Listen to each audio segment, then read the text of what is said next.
maybe we're just totally full of ourselves, but really think we have really good conversations with you guys, and we just think it's a shame that we don't really get that with most other people, and other people don't really get to hear that, but now they will. Because brace yourselves for deep shit. No kidding. Happy time zone, everybody. Okay. There you go. I'm really looking forward to hearing how this sounds. Yeah, I just feel bad. I mean, just by how focused my recordings are for the other project that I'm on, I feel bad that you have so much you have to edit out. Because we've got all our notes in here too. No. We will we'll try to leave this as raw and unedited as possible, because, well, as the episode title is, it's about plural conversations, and we can't record conversations if we keep editing them, right? Oh, sure, but I meant like this part, where we're setting up ourselves for the episode start and that kind of thing. That's all. Yeah. So, welcome back, everybody, to our podcast, Housemates for Life. So you might have heard it. We're not alone in this episode today. You're never alone, though. No, we're not never alone, but we can be alone as a system and just talk into the void, into our imaginary audience. But this is gonna change now, because we're the voices of just a rather very insane system, aka Jarvis, and we're here with our co-hosts, the Unfiltered Universe system. Hello. Welcome. So we had an interview with you guys last episode, so if anybody listening right now haven't listened to that yet, I recommend you go there ASAP. Pause this one and just go there. Listen to the great interview we had last time. Aww. Yeah, and in today's episode, we picked out the topic. It's actually the topic for the whole new branch of this podcast, I would say, or new season, or whatever you want to call it. We want to focus more on plural conversations. We want to have actual conversations from plural to plural. Because, well, there's a lot of content out there already by plurals. And it's usually, I don't know if you know any other types of contents, but usually, as far as we know, it's usually one system making a video, making a podcast, writing a blog, or whatever, talking about their experiences, as we did. But we rarely ever see content where there are actually multiple systems talking to each other. Or have you encountered anything like this before? Not more than like an episode. Usually it's one system talking about their experience and then interviewing experts, and sometimes interviewing other systems, but usually it's interviewing experts, because most of the podcasts that I bumped into so far that are by plurals are for education purposes. And I won't say that us having conversations won't be an education. I certainly learn things when we talk. But I don't know that the purpose is to teach people things, teach systems things. It's to discuss things, just that's what I've enjoyed, especially in our conversations with you. So, you guys. Thank you. Oh, yeah.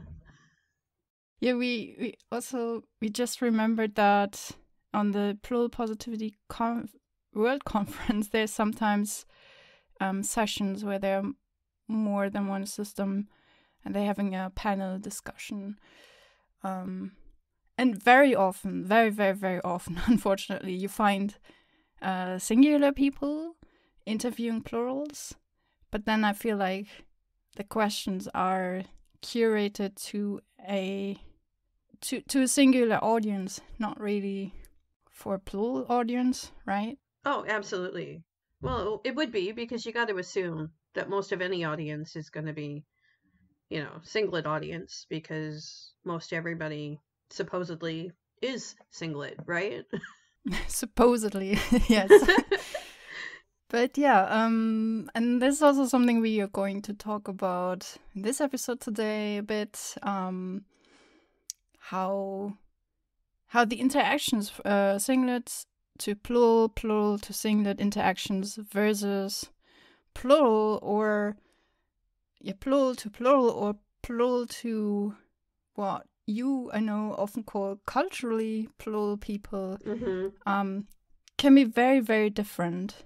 Not in all aspects, we're all humans in a way, but there are quite some significant differences, I would say. And we personally think it's kind of a waste that we so we get to interact with plurals in the community, but the public will never really hear about it. It's usually filtered through these interviews I mentioned, like a singular person interviewing plural person, and we think, we wanna change that. We wanna add a bit more to the public, that is like raw plural interaction. Sure. And then we were just thinking that us doing this should encourage other people to do it. Like, I would, we would love to hear more plural to plural conversation, Yes. As long as it's not all celebrity gossip. We're not really big on celebrity gossip, We don't really know enough celebrity gossip to even talk about it. Exactly. It's like, not that all conversations are equal. So to interest, I mean, it's like to each their own, absolutely. But I'm glad that we are have a focus on deeper things because we love having somebody finally in life to talk about deeper things. So yeah. So why don't we just dive directly into it, and clarify a few points of what we actually mean when we talk about plural conversations, and maybe we should start a bit with the typical communication barriers that we experience in a plural and singular conversational setting, right? And it's really funny because we recently started reading, or rather listening to, the audiobook of the novel Set This House in Order by Matt Ruff. And there was this really typical conversation of a singular person and a plural person. So maybe I should summarize. Set This House in Order is a novel where the protagonist or the protagonists are a system diagnosed with DID, and there's a new handmaid in this system whose new role is to be the new host. So he's going to have the daily outside life of that system, venturing out, and he meets this singular woman called Julie, and that's very early on in the book, so I'm not going to spoil anything. And they're going out, they're having some drinks, and they will talk to each other. And accidentally, he also outs himself as a system to her. And then he's got to explain things, right? Oh, goodness. See, I didn't even know that part. So, yeah, we haven't read. And we're going to switch between I and we a lot because we didn't decide who was coming and, to be here on the podcast today. And we realized that we had switched from I to we, and we're going to do that because, some of us prefer I, some of us prefer we, and we try not to call any attention to it just because it's like, you be you, people, and the mic gets passed pretty fast between us, so. Yeah, I mean, this is, I guess this is also very normal among plurals, I guess. I think I don't know, we've met many systems who are like, who feel almost feel like faking because they suddenly use I instead of we, and yeah, it's the same for us. And we're trying as a system not to be too hard on ourselves about it. And in fact, just this little blurb together, like we've tried to keep it consistent when we're being recorded, but at the same time, let people hear it. It's like we never front alone. So yeah, there are going to be people in my system that prefer to use I because they often have to interact with singlets, and there will be some that don't and are we all the time, and we flip back and forth without warning, and that's a normal plural thing. That if you want to be accepting of plurals, that's something you should learn to get used to or sit with your feelings about that, I guess. Damn right.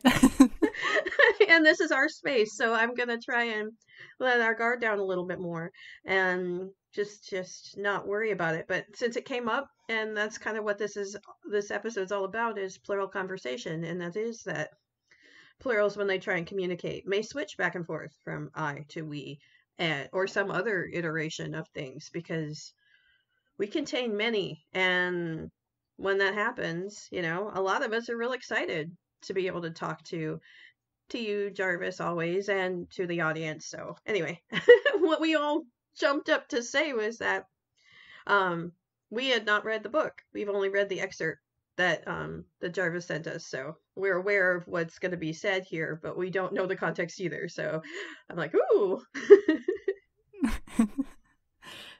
Speaking of that excerpt, shall we read that passage for the audience?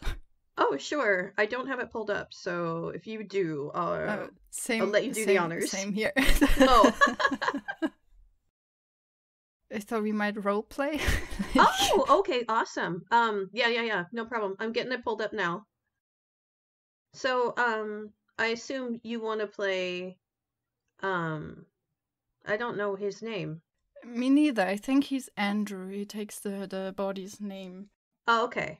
Sure, but he doesn't consider himself Andy Gage. He considers himself Andrew. No. He explains before that Andy actually died. Right. Yeah, I did read that. I mean, I assumed you would be Andy just because.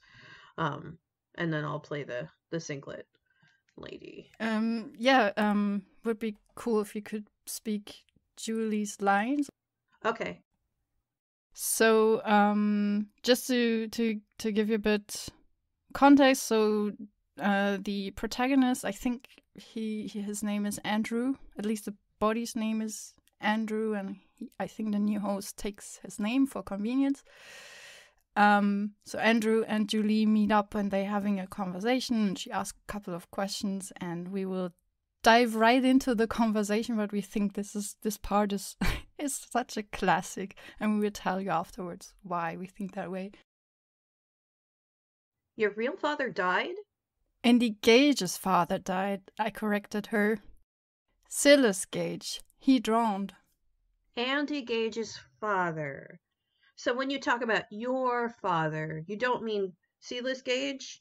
You don't mean Horace Rollins. You mean another personality and soul. Aaron, I said, nodding. My father. The one who called you out of the lake. Who created you? Right. And when exactly was that you were called out? I'd been hoping she wouldn't ask that. Contrary to Adam's accusation, there were a number of things I'd consciously avoided telling Julie. In most cases, these omissions were instinctive, and I couldn't have explained the reasoning behind them at the time, but I knew perfectly well why I'd been vague about my birth date. I was embarrassed. Julie had so much life experience, and I had so little. I was afraid she wouldn't want to be friends once she found out how immature I really was. But there was no helping it now. A month ago, I admitted. I came out of the lake a month ago. I know I probably seem really naive. Oh, wait. You're a month old? No, I said, confused. I'm 26 years old. I was born a month ago. Julie shook her head. How can both things be true? They just are, I told her. What's the problem? So your physical body, that's 26. No, the body is 29. Then what part of you is 26? My soul! Julie shook her head again. I went to Adam for help. All right, Adam says, because your body and your soul have always been joined together, they are basically reflections of each other. They are like twins. You mean they look the same? The souls have an appearance?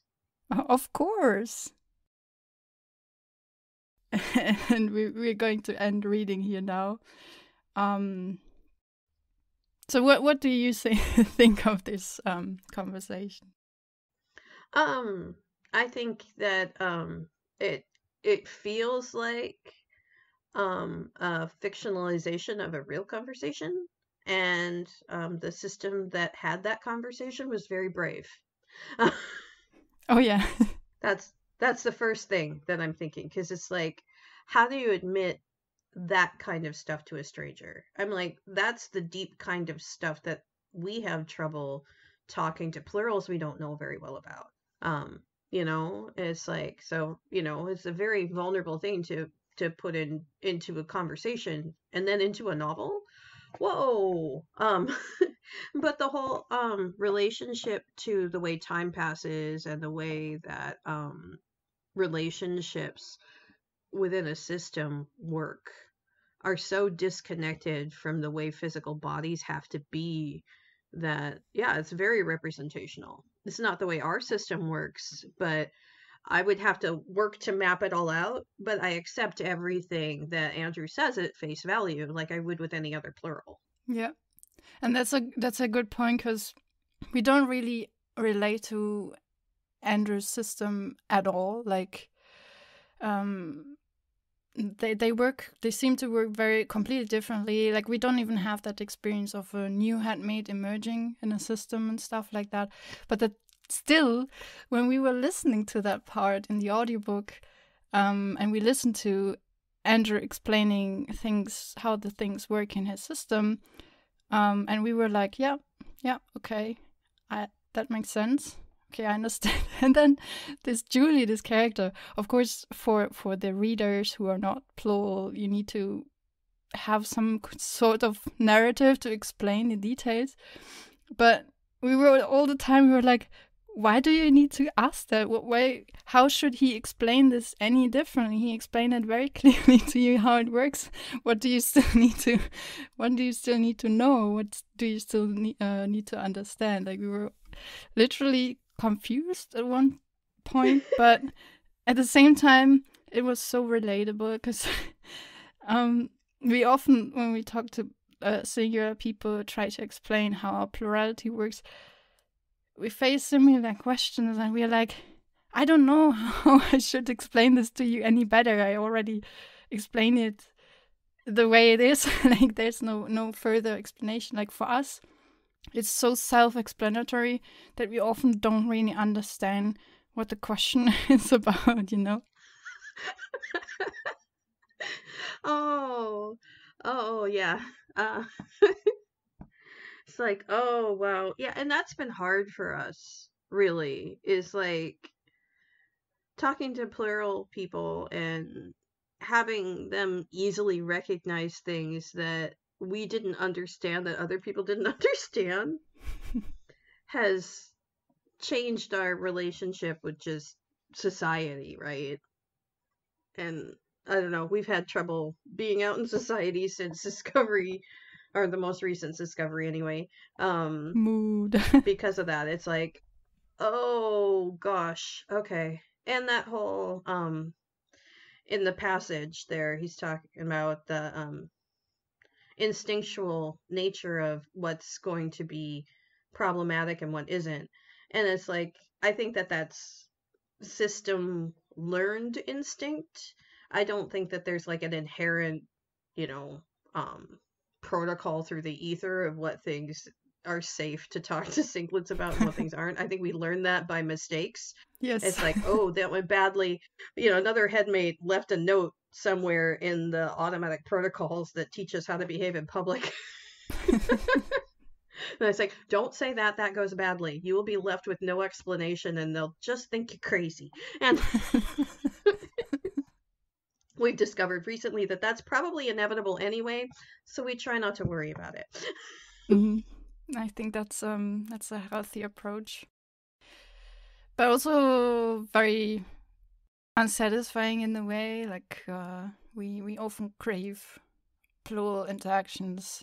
We really feel that when we didn't have enough in a long period or something, then we need to recharge.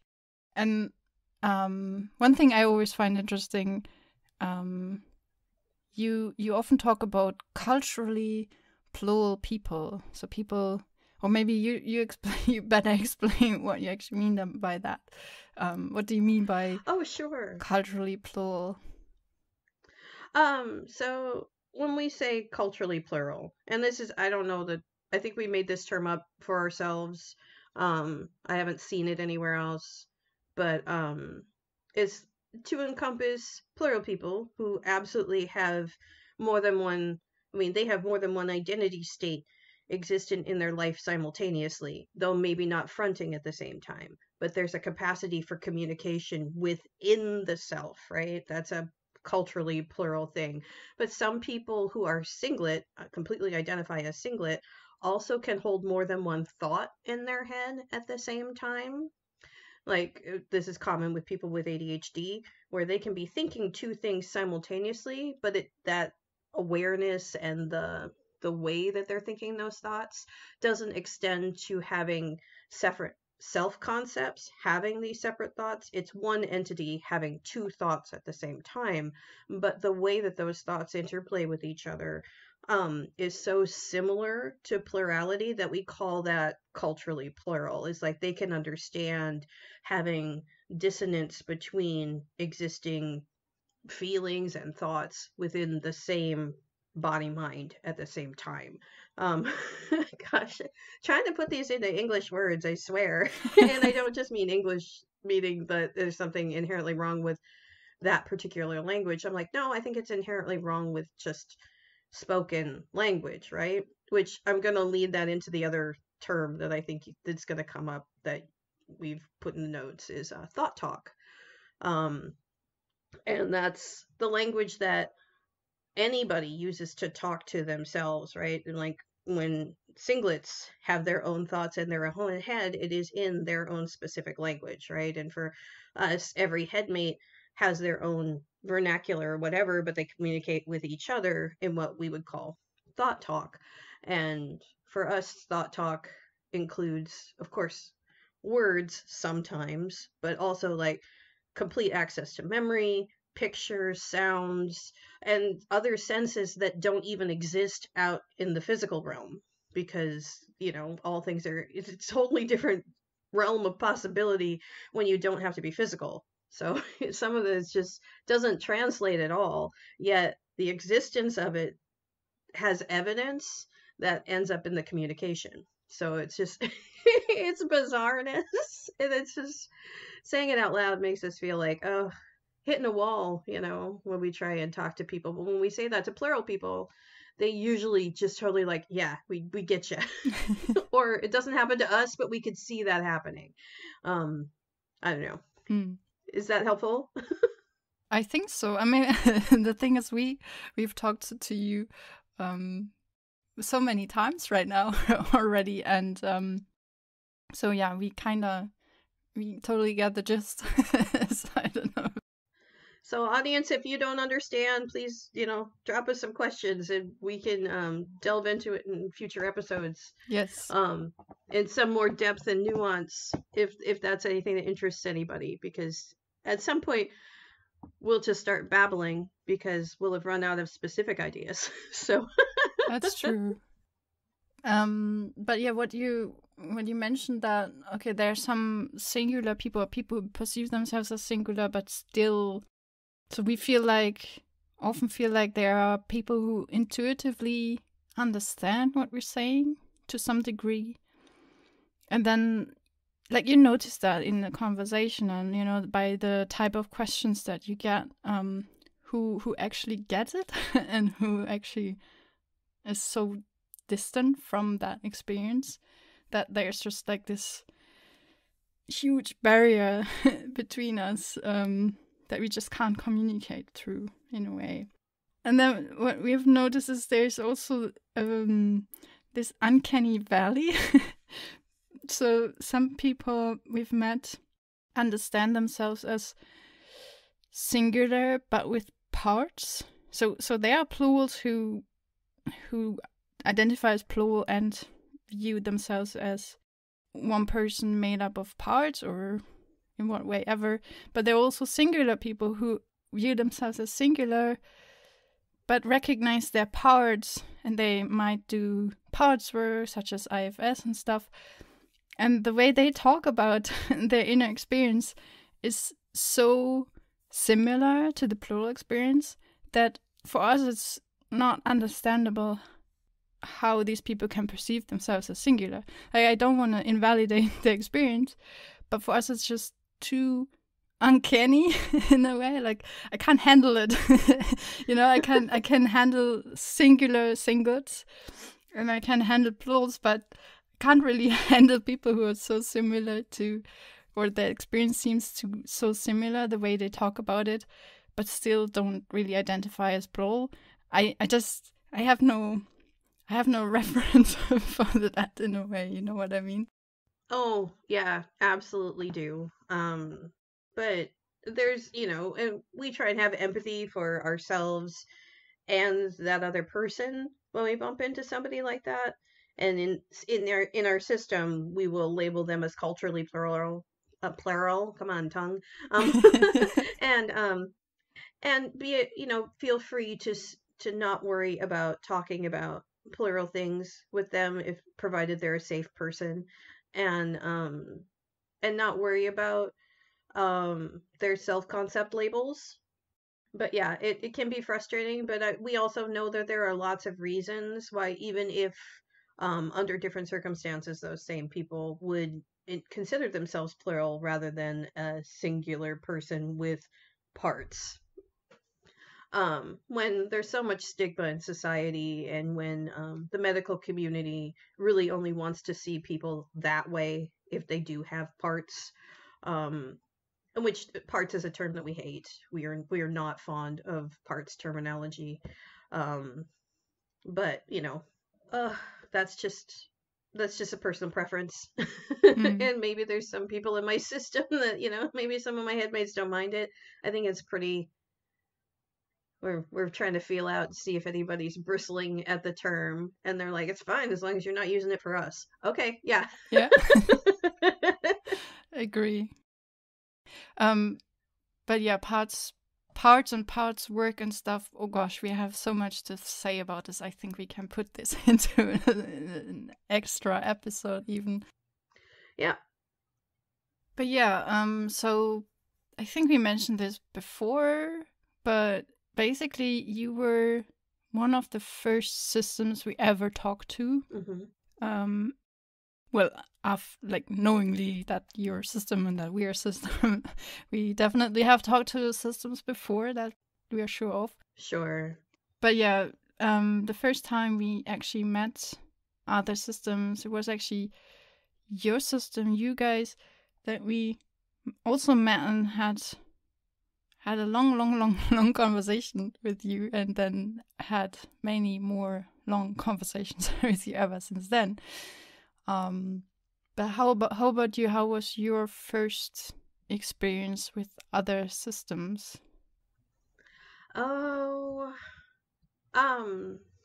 we can't pinpoint exactly where that was. Um, it's because it's the time period was years ago now, and but it might have. I mean, the closest one we can pinpoint was going to like a YouTuber's Patreon Zoom, and so it was kind of very parasocial, um, with just a handful of fans and the YouTuber that I won't name right now.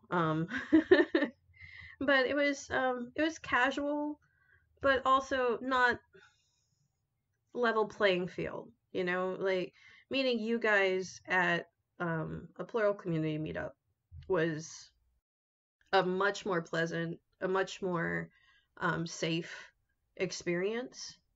Um, because, that other space was set up for, the star, was set up for the influencer, or whatever the content creator, I guess, because Mm-hmm.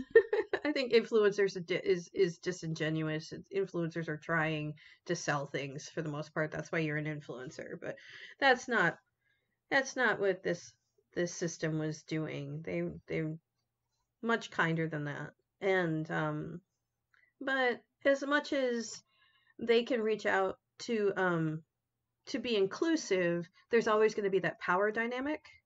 So it wasn't the joy of hanging out in a representation of a conference space, which is a familiar place for us because for our life we had been to at least one um, conference on a regular basis that also had like meet and greets and lots of people and just that level of excitement of people getting together who didn't know there were other people in the world who kind of thought the way they did. So we'd had that physical experience before that is actually represented in the what do you call that? The platform, the meeting platform that the Plural Association uses. It's modeled after what a physical conference would be like, and that just resonated with our system. It just it physically represents what a conference is like in a digital space, and that was so nice for us. It was so comfortable for us, where it's like if you want to talk to somebody, you sit down at a table, and then when you don't want to talk to them anymore, you get up from the table and you can go to another table, and it's like, oh, that's just, I don't know, just adding that layer of pseudo physicality was comfortable for us because I think it gave the opportunity to walk away without it being like abandonment, Mm-hmm. in a, I mean, of course that's still there if you're going to feel abandoned, but it also is not the same as like leaving a Zoom call Mm-hmm. where that's like slamming the door of the entire conference. Yeah, it's like you can't go to the next Zoom call basically. Right. And so there's just that added layer. You still get to be there without having to actively participate anymore, which is really, really nice. But as far as the conversation goes, it was much nicer to be sitting down in small groups with other plurals without the power dynamic thing going on. And I think that taints the conversations that we had first more than just the difference between plural conversation, because it was kind of our first small group with a small fan group thing we ever joined. Um, so ours isn't representative. But there was still the elements of when we did speak, um, the culturally plural stuff, not even being questioned. There were no like, oh, well, that's weird kind of questions. Yeah, so for us, I think the most significant thing that we experienced the first time we met other plurals and talked to them actively, like back then, the first time we were still struggling with doubts. So we were actually we were afraid that we are invading space that we don't belong to. Oh, But then we went there and we still get that sometimes. yeah, not so much anymore, but yeah. But what really made us feel more comfortable or confident about our plurality is that we felt so understood and seen. Like, Mm-hmm. like whenever we talk to plurals, like we have never met any plural really who doesn't understand what blurriness means or identity confusion. And when you just get to a table and you introduce yourself and you say, well, today we're a bit blurry, like we are blurry right now recording this, which is probably why we didn't really introduce ourselves in the beginning, because we're really not so sure who's fronting right now. So when we enter a plural conversation, a plural meetup or whatever, you can just say that, yeah, feeling a bit blurry right now, and then everybody understands, And this is so difficult when we try to tell that to singles, because they're used to having a clear understanding of their identity, and so I assume many of them project that onto us, and also blaming media to portraying plurality in this way, that there is always a clear fronter.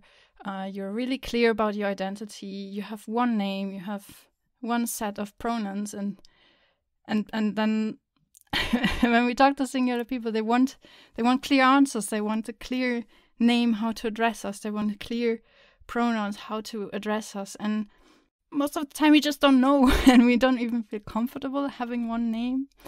And all of that stress is just gone. All that pressure is gone when we talk to other plurals, because there are no such expectations, because everybody knows the problem. And so, I don't know, I always cheer for other plurals when they clearly know who's fronting and have a name, I feel happy to front. Oh, but, yeah, most of the time it's just not like that. And even if we're blurry, I still feel seen, when I talk to other plurals. Yeah, we found that to be true also. In fact, in our notes we have weirdness is neutral in plural spaces. It's like you're just like, oh, okay, we understand that every system is completely unique, that the way one is structured has nothing to do with how any other system is structured. The ways in which the headmates talk to each other and then express themselves through the body with us is going to be completely unique from system to system, and then it's going to have variances from headmate to headmate. That expectation of consistency of self and presentation and affect is gone, right? And it's lovely. It's just so lovely, because that's one of our biggest fears when we are talking to other people who don't understand, is that we're going to switch, we're going to have a different affect, and people are going to misinterpret us, because normally we wouldn't say it that way.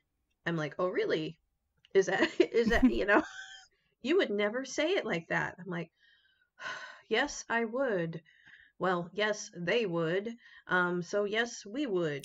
But you don't know us well enough to know that, and you're gonna make us, you're gonna have a standard that you made for us based on your one little experience with us. Probably, we're thinking of a specific coworker we used to have, and they knew we were plural, but they weren't willing to do the work to really think about how plurality was gonna play out in a body and in a life. Like, you're like, oh yeah, you really acknowledge my system, but you also are going to throw a fit whenever a headmate shows up that you don't like very much. You're going to complain about our mood or our attitude rather than really listen to us, just because we have a different voice now than we did a couple days ago, and or even minutes. Oh yeah, or the beginning of the sentence we just said. But at work we're a little bit more solid generally, because it's just routine. It's just easier for teams in our head to form when we're doing routine tasks in a confined space like a workplace. But lately our life has been all over the place, so are we. But yeah, that's also something that you just mentioned, is even if they know you're plural, there's another thing that I find very uncanny, is that once you came out as plural, then it becomes so uncanny, because you you kind of half explain how things were, but not really. And then people project onto you what they might imagine. And things just get so much more awkward than if you're just pretending to be singular. Oh gosh, yeah. I mean, not with all people. Like some people, as we said before, have much better intuition about how it is to be plural. And then things are easier. But yeah, you just never know how it plays out in the end. Yeah, which usually doesn't really, like, the risk is smaller with plurals. Like, I wouldn't say that we get along with all plurals automatically just because we're plural. Like, we're all so unique and diverse. But yeah, these communication barriers at least are not the problem. Right, right. There'll be just the normal nuance of the fact that everybody's experience is different, everybody's vocabulary is different. So, there's still going to be miscommunications, but they won't be on that level so much. Mm. Which is also why talking to neurodivergent people in general, like not necessarily plural, but neurodivergent people have this general understanding that, okay, I experience the world in a very different fashion than everybody else around me, so I can't really project my perspective onto other people. So there's this deep understanding of that. So I feel also much safer around neurodivergent people, because they know we are not alike. we don't think alike, and so there are no expectations or less expectations, and not this pressure or this feeling of being put into a box or something. Oh, sure. We agree wholeheartedly with that. And then we find that like plurals and neurodivergent people get the difference between the golden rule and the platinum rule a lot easier and a lot better. Can you explain the platinum rule? Going to. Sure, I'm gonna. Yeah, so the golden rule, of course, is do unto others as you would have done unto you. And that on the surface seems really good, but it's built on the faulty assumption that all people like and need the same things and respond the same way to things, which is not true. So the platinum rule developed in kind of response to the problems that the golden rule causes, which is do unto others as they would, it's like treat others the way they would like to be treated. Not the way you would like to be treated, but the way they would like to be treated as an individual person. So, there's only certain extents that you can do that, like with strangers and people that you aren't going to actually have relationship with, like people on the bus. You could probably get away with a general golden rule kind of thing with people on the bus, but it still should be flavored with platinum rule stuff. It's like you treat the way to treat children in general with respect is very different from elderly gentlemen in a way, and in some ways they're really similar too. But yeah, at least being aware of the platinum rule, right? At least being aware that there are things that this person needs that might be different and that I might not know about. So I will be just aware of that, maybe ask about it, or just be respectful, Right. And listen to nuances in body language about whether or not your efforts are hitting the way you expected them to, and responding accordingly. And we've noticed that people who consider themselves neurotypical or adamant that they're neurotypical usually have this reflexive pattern where they assume that everyone else should be a reflection of them, that they are a representation of normal, and that everyone else is deviant from themselves. And it's like, wow, okay.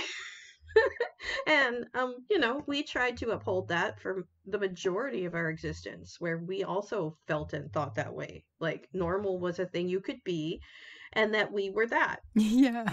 So that meant everyone else was trying to be exactly the same thing we were trying to be, which was never the case. Mm. Mm. So true. So it leads to so much frustration and confusion rather than just, oh, you're different from me in a very significant way. Well, yes. And unfortunately for you, I'm going to be different from myself in just a minute here.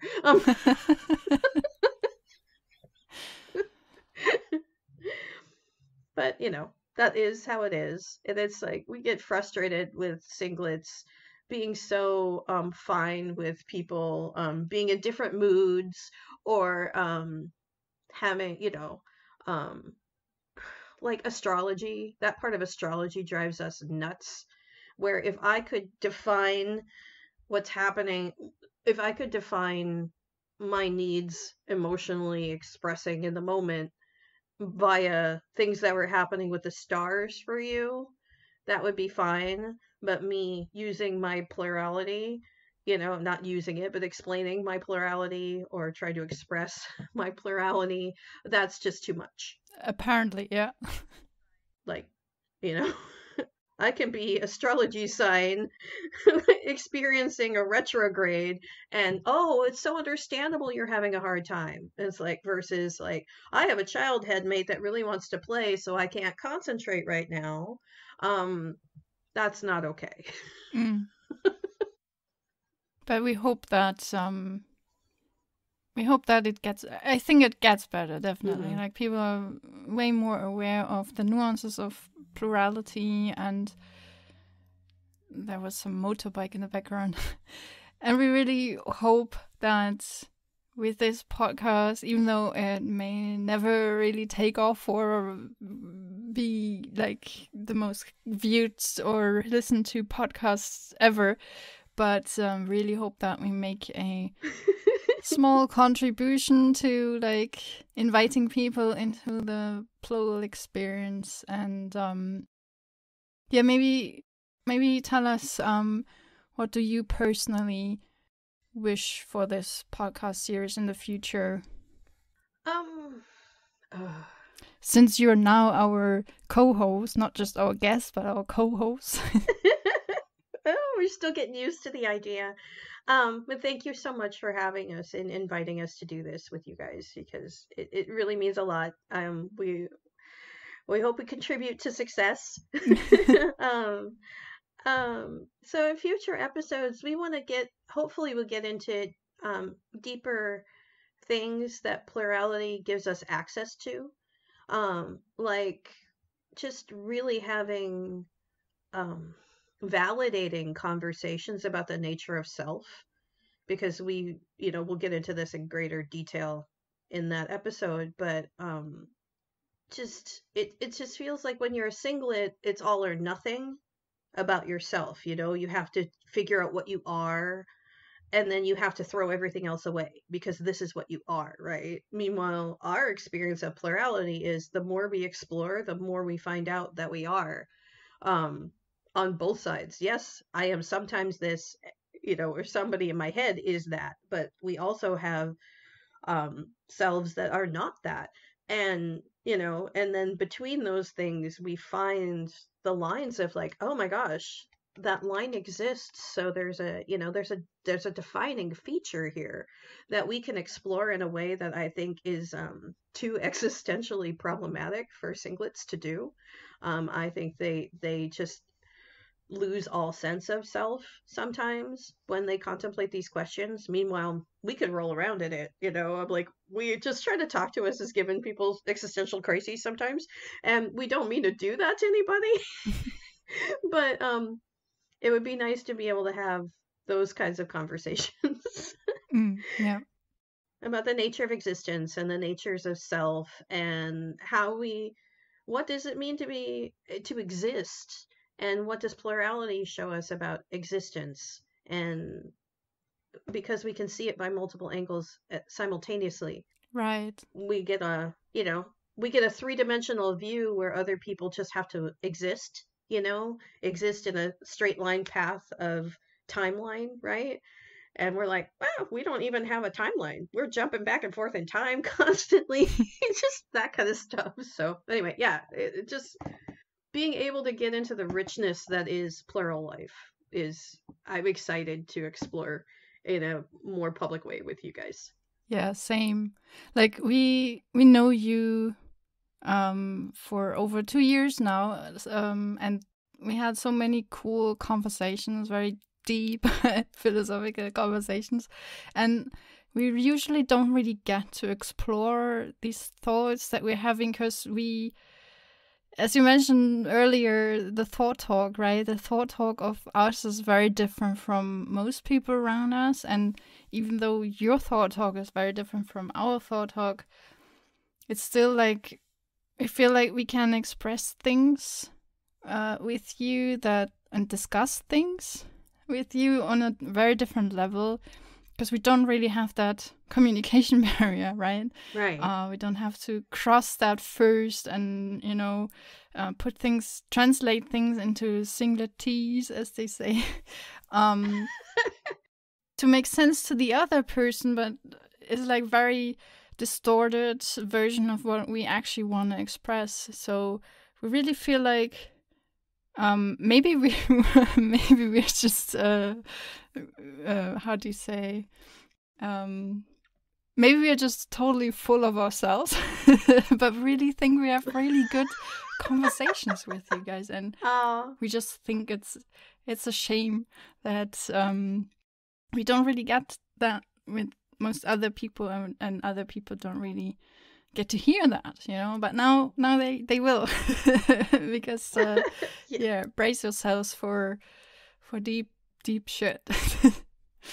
No kidding. Oh, and two things as we listened to you say that. It was like, one is like that singlet ease thing isn't just a translation of language, right? It's that cultural leap that has to go from, oh my gosh, I have to try and translate my multiple points of view into a single point of view and hope that it's relatable to this person sitting on the other side of me, right? It's not just did I say the right words? It's like, am I coming at this from the correct direction, because it's not mine. I'm not thinking about this like a single person. I'm thinking about this like from lots of different areas, and I'll get into that a little more some other episode. And shoot, the other part was uh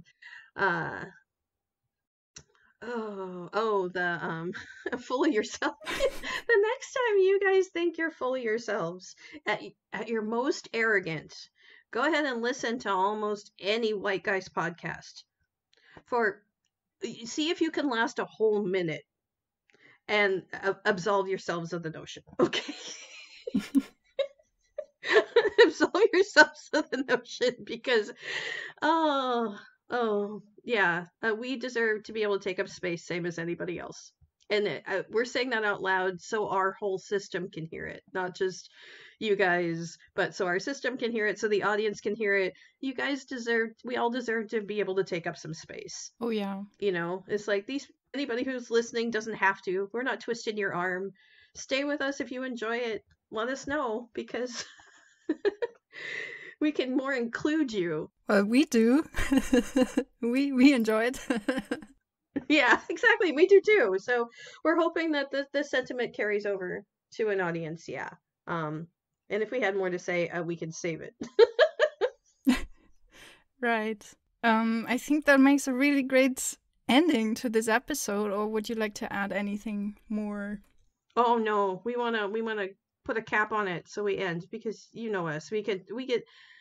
Once we find a captive, someone who's able to understand, it's very hard to stop sometimes. We'll exhaust ourselves. So, no, this is a good point. Thank you so much for inviting us to this project.